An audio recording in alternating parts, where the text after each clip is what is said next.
You're listening to Civic Media.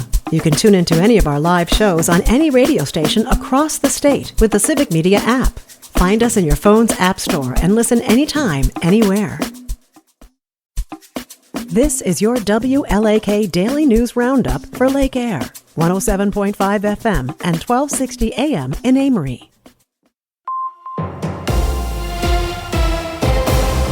For WLAK News, I'm James Kelly.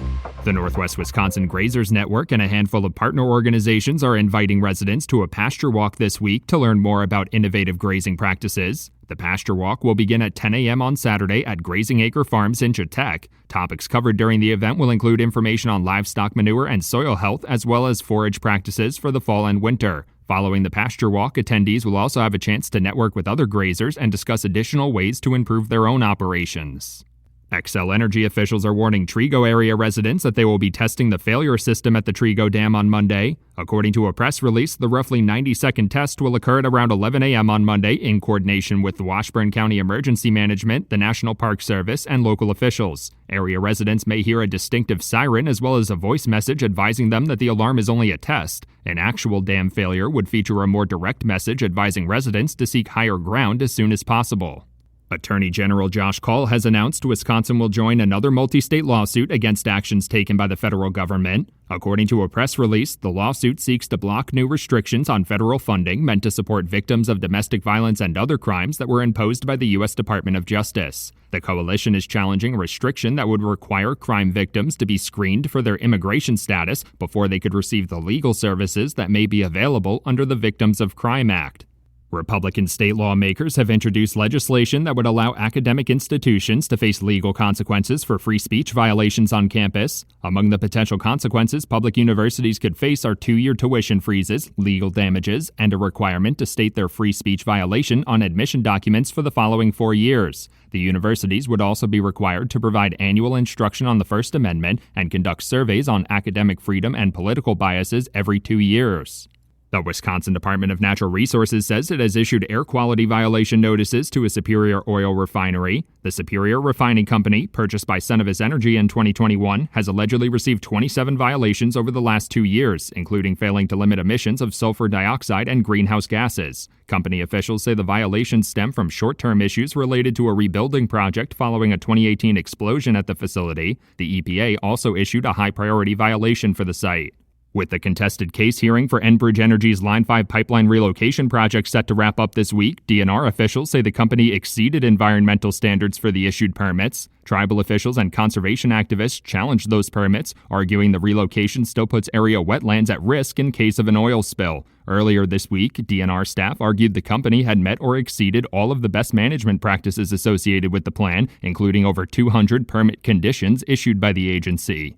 A bipartisan group of state lawmakers have introduced new legislation seeking to create a statewide registry for Parkinson's disease. The registry would be established through the Department of Population Health Sciences at the University of Wisconsin-Madison and include annual reports on the prevalence of the neurological disease. The hope is increased tracking of Parkinson's could help researchers identify potential contributing factors like environmental conditions. Parkinson's is the second most common neurological disease after Alzheimer's. One person was killed and 2 injured following a shooting near Candy Lane in Barron County on Wednesday afternoon. Sheriff's Office officials say a male victim was pronounced deceased at the scene and a female victim was transported to the hospital. They also say the alleged suspect was taken to a medical facility due to an apparent self-inflicted gunshot wound. During the investigation, authorities also learned a graphic video of the shooting had been uploaded on Snapchat, which could have been seen by some school district of Turtle Lake students. Governor Tony Evers and the Wisconsin Department of Agriculture, Trade, and Consumer Protection are now accepting applications for the Food Security and Wisconsin Products Grant Program. The program seeks to provide funding for nonprofit food assistance organizations to purchase food from Wisconsin producers and processors. $10 million of funding was allocated to continue the program in the new biennial state budget. Applications to receive a portion of the $5 million in funding available this year will be accepted until November 5th. Healthcare organizations across Wisconsin are now offering the updated COVID-19 vaccine. As colder weather settles in across the state and people spend more time indoors, respiratory illnesses like COVID-19 are likely to become more common again. Major pharmacy chains have already received the updated vaccine, and now organizations like UW Health are scheduling appointments for residents. Wisconsin Governor Tony Evers also recently issued an executive order to ensure the COVID vaccine remains available for all residents and is covered through insurance. For WLAK News, I'm James Kelly. It's the Cubs and the Brewers. Hi, I'm Mike Clemens with sports. Baseball, the Brewers will face the Chicago Cubs tomorrow in Milwaukee for Game 1 of the divisional playoffs. Last night, the Cubs eliminated the Padres 3-1 at Wrigley Field. Cubs manager Craig Counsell on having to play his former team, the Brewers, at American Family Field. Well, they're going to be fired up. They've had the best team in baseball this year. They feel like they have a chance to play in the World Series with this team, so they're rested. So it's going to be a great atmosphere. First pitch tomorrow in Milwaukee at 1:08 p.m. College basketball, former Badgers player Brad Davison has been hired as an assistant coach for the men's basketball team. The 26-year-old has played in the European League the past 4 years. Badgers head coach Greg Gard. I felt somebody with his background, his youthfulness was important, his experience, and I felt that's what would help our staff. That's Greg Gard. With sports, I'm Mike Clemens.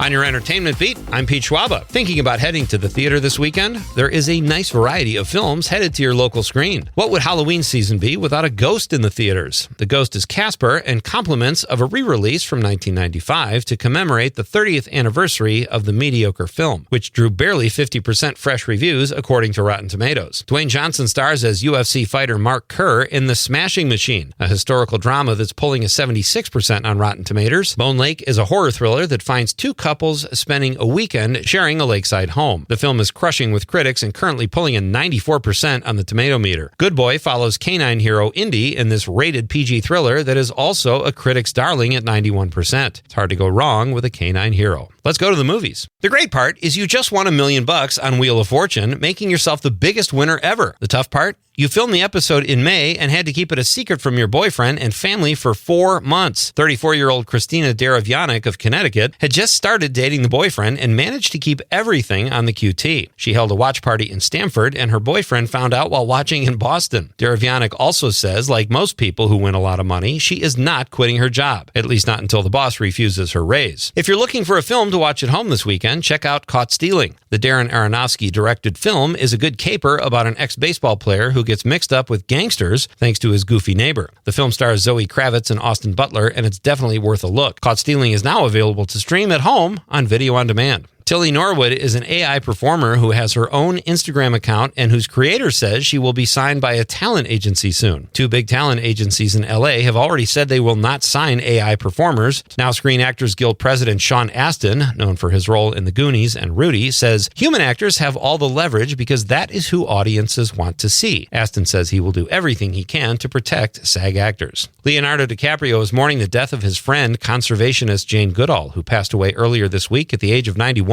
Goodall did groundbreaking research involving chimpanzees, transforming people's understanding of animals, and founded the Jane Goodall Institute. DiCaprio served with Goodall on the United Nations Messengers of Peace and called her a true hero for the planet and a dear friend. The two teamed up on the movie Howl, which is currently in production. DiCaprio says his last words to his friend were, "You are my hero." For more showbiz fun, tune into Nightlight with me, Pete Schwaba, weeknights from 6 to 8 p.m. on the Civic Media Radio Network. Fall-like temperatures will be back next week. We're going to be dealing with this sunny summer-like weather for a few more days. Today, sunshine, mid to upper 80s for a high this afternoon. Tonight, back into the 60s. Tomorrow, sunny and windy with a high again in the mid to upper 80s. I'm meteorologist Sean Cable. Currently, it is 60.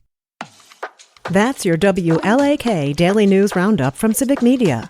Subscribe to this podcast on Spotify, Apple, or wherever you find your podcasts. Find more news at lakeair.radio.